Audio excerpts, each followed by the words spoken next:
What's up, y'all? How y'all doing? Last night I was uploading and editing the video I did of Demon Souls and whatnot. Um, and while I was doing that, I was watching Raw. I was also watching The Simpsons and South Park, so I was channel surfing a lot. Um, but I wanted to give you all my thoughts on it. The first thing I saw was Cesaro versus Owens, which, like, as soon as I saw that in the ring was Cesaro and Owens, I was like, okay, I'm going to stay here. Like, I want to watch this fight. It was pretty good. I thought it was cool how Owens did the frog splash and like Cesaro braced himself because Owens is a big dude. I thought that looked real cool. And then when Owens did no, not Owens, Cesaro did the springboard European. Like, man, that was awesome. I really enjoyed that. I like the reversals that they did. Like, they did some chain wrestling into Cesaro's finish, the Equalizer. Pretty good match. I felt like it was maybe close to a 4, maybe a 3.75, but it's difficult to rate Raw matches because you have that huge break in the middle, and like because of the commercials. And for all I know, there could have been like 20 fucking botches in that one spot, and I wouldn't know. You know what I mean? So Raw to me is like, I don't know, it doesn't really count, sorta. But that match felt like a 3.75, maybe a 4. Um, then so Cesaro's like the new number one contender. He's gonna face The Miz. They got some promos going. The promo was holy shit. Cesaro was outclassed, and like I can say that, you know what I mean. As somebody that watches pro wrestling and somebody that knows what an actor looks like Miz's acting abilities in that promo were like up here, and Cesaro was like down here. Cesaro cannot hang with him as far as promos are concerned and being an actor. But when they get in the ring, it's going to be the opposite. It's going to be Cesaro, whose wrestling skills are up here, and Miz's are down here. Um, as far as I'm concerned, as far as what I think looks cool, I don't think Miz does many things that look cool. You know, I've never seen Miz do something and then I go, oh wow, I'm impressed by that. Like, I couldn't do that. Um, I mean, I know he's in incredible shape, and just the fact that he can go the amount that he goes in is impressive. But as far as like, crazy jumps or like feats of strength or things of that sort, I've never seen anything that was really shocking to me. Whereas Cesaro has shocked me time and time again. So yeah, that was cool. You know what I mean? I enjoyed it. I thought it was a good match. We had some backstage segment where Shane, what the hell did he do? He kicked out Kevin Owens or some shit, and then Owens just walked away, and whatever, who gives a shit? Pretty good, I guess. I don't know. Didn't really care about it. Um, we had a tag match with the Dudleys and Kalisto and Sin Cara. Like a, I don't know, 0.75. Like, that match was shit. Um, I'm going to break kayfabe here. Sorry, Kalisto's not hurt. That did not look bad enough to hurt somebody. When he jumped over the ropes or whatever the fuck that tumble was, it looked like he landed on his hands first before hitting his head. And even if he were to hit his head this way, he wouldn't be injured. Like, other than maybe a broken nose, which, like, if you remember John Cena, he wrestled like 2 weeks after a broken nose. And if you ever looked at Mark Briscoe, he still has a broken nose. So you can still go after a broken nose. You know what I mean? Um, yeah, that's not a real injury. That's kayfabe. That they're lying to you about Kalisto being hurt. But yeah, I mean, they got the job done. The Dudleys won. Whatever. Who gives a shit? I do love tournaments, however. So hooray, tournaments. Love tournaments. I don't care that it's fake. I love watching tournaments. Love them. That's why I have a tournament on my own channel and whatnot. What else happened? They did the whole thing with Charlotte and Natalia, which I'm really looking forward to their pay-per-view match. I watched them at Roadblock. I've watched them in NXT. Those two girls can work. I hope they get about 20 minutes, and I think they will do a fantastic job together. Natalia's a little older. She's not as young as she used to be, but she can still go. And Charlotte is really coming into her own. I think it will be a great learning experience for her. The women's match, I just got a text. Whatever, I don't give a fuck. I think that as far as those two are concerned, they're two very capable women, and I think they will have a great match. Um, I think Charlotte is still a little rough around the edges, but she's second generation and she's trained in WWE, so it makes sense to them and their brand to push her. And I mean, she's a star. You know what I mean? She's a star. There's no question about that. And she's getting a lot better. She's a lot better than she used to be, and she can maybe start to be in the conversation for the top in the world. Not really, but you can maybe start to make the conversation for her. So I'm really happy that they're doing that angle, and I think it'll lead for a great match. And then, of course, as far as the gimmick is concerned, this is the reality era. You got the daughter of Jim Neidhart and the daughter of Ric Flair. Bret Hart may show up because that's his Natalia's is Bret Hart's niece. So you got that angle there. It's great. I love it. I'm very entertained by it. I don't know about the whole Dr. Phil thing.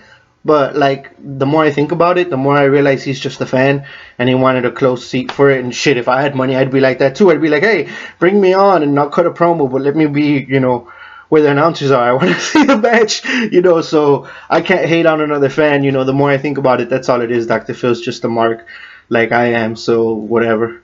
What else happened? Becky and Emma cut a promo. I could care less. I think it'd be a great match. Like, it'd be a good 10-minute match. It would be a great 20-minute match, even 15, 20. But as far as like the story is concerned, I don't care. I want to see the match. I watched the match, but I don't care about their build up. Like, I don't care. What else happened? And then the Bullet Club showed up. Doc and Gallows. Doc Gallows and Machine Gun. Anderson. Gallows and Anderson. Doc and Anderson. Yeah, that's what we used to say. Doc and Anderson. They showed up. I'm a little iffy about that situation, and I know you guys are wondering like why, and because it looked badass last night. I think they delivered their part good. Well, I should say, they delivered their part well. They look cool, you know what I mean? They showed up from the fans or whatever the fuck. They were big. They beat the hell out of the Usos. It looked good, you know what I mean?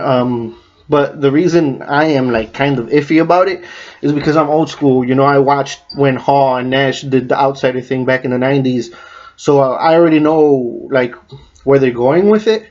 And knowing that, it doesn't make sense that WWE would do the outsider gimmick and the NWO gimmick because WCW lost. And as an American-born citizen, I'm a little worried because I don't want WWE to lose. You know what I mean?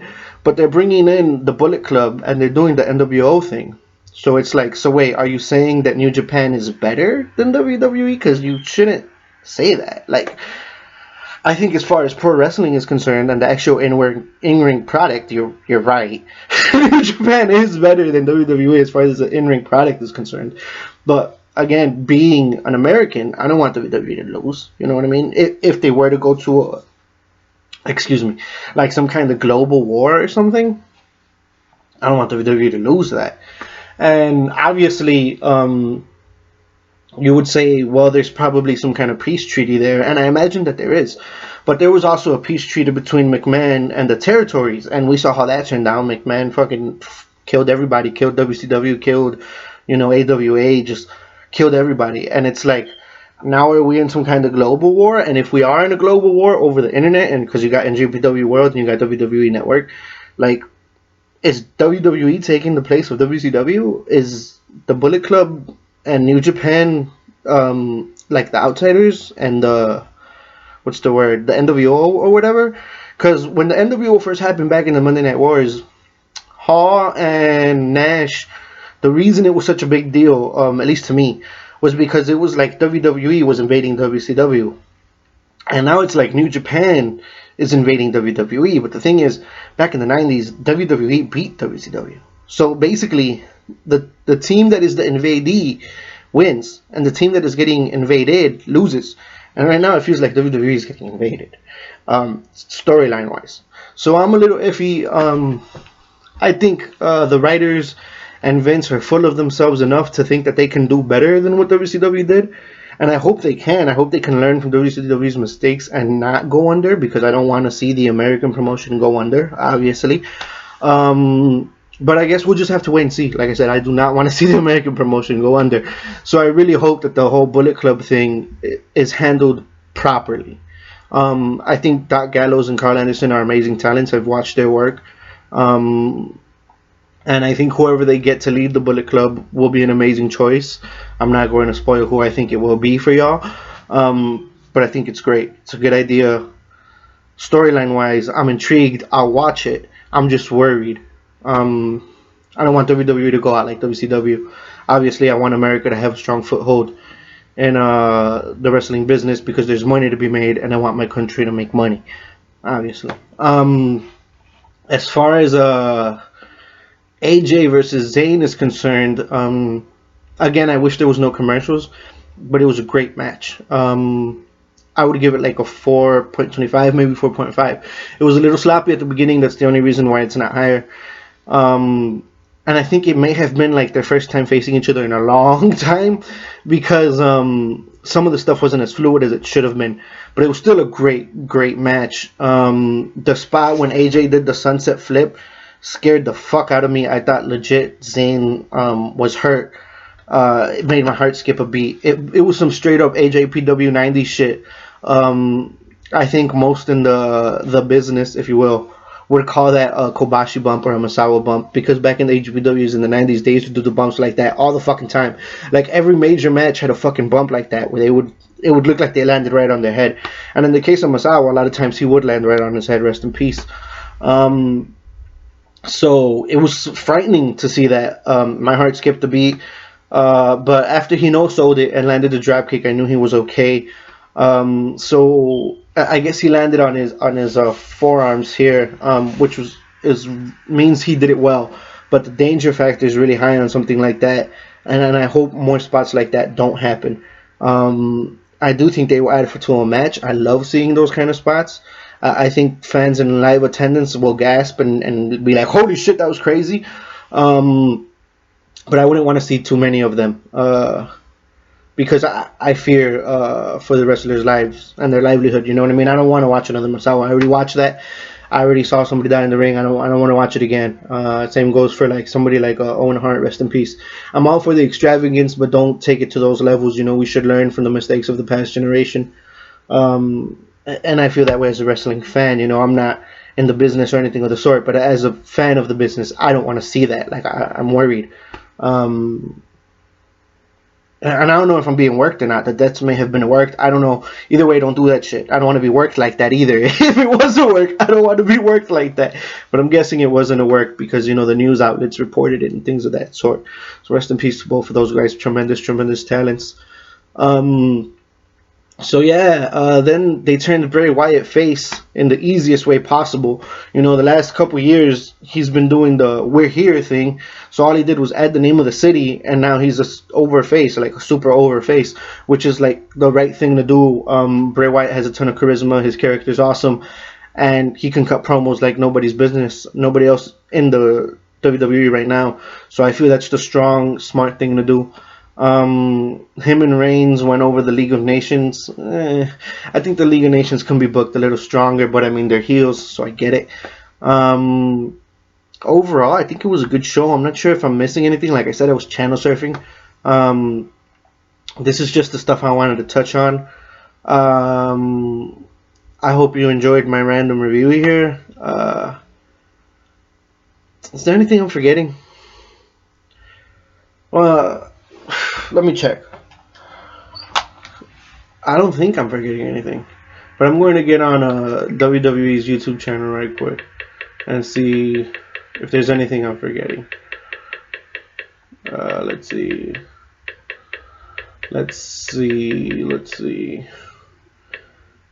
Dudley Boys, AJ. Oh yeah, Apollo Crews had a pretty decent match. I think Adam Rose is what Stan Hansen referred to as a carpenter.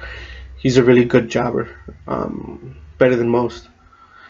Jericho and Dean was and that's about it. V for victory. Peace.